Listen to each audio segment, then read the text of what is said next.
4 તારીખના રોજ જે પાટણ ડેમોલેશનમાં જે કંઈ બનાવ બન્યો છે એ બનાવની રૂએ આ લોકશાહીની અંદર ચૂંટાયેલો જે ધારાસભ્ય છે સોમનાથ મઠ વિસ્તારના, આ વિસ્તારમાં કોઈ પણ બનાવ બને તો એક ધારાસભ્ય તરીકે નૈતિક જવાબદારી બને છે કે જવું પડે.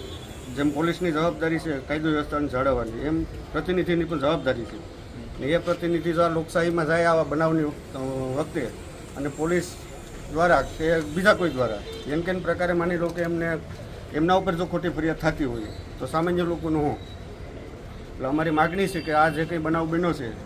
એ ફક્ત અને ફક્ત બદનામ કરવા અને ભવિષ્યમાં માની લો કે આ પ્રતિનિધિ છે કે જાતા માની લો કે એને અટકાવવા કેમ,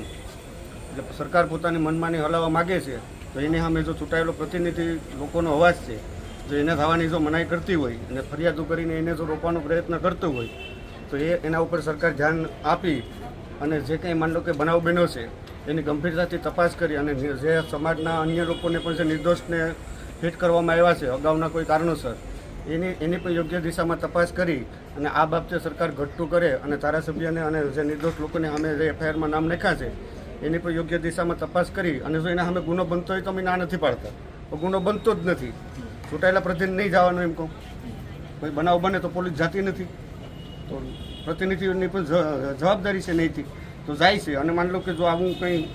લોકપ્રતિનિધિત્વ ધારા પ્રમાણે જોઈને જવાની મનાઈ હોય તો એવો કોઈ ખરડો પસાર કરે તો એ નહીં જાય. એટલે અમારી માગણી છે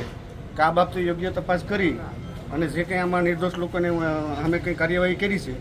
એને યોગ્ય તપાસ કરીને એને એમાંથી આરોપી તરીકે મુક્ત કરવામાં આવે એવી અમારી માગણી. જે કંઈ સામે જે કંઈ આંદોલન જે કંઈ કરવાનું થશે એ કરશું.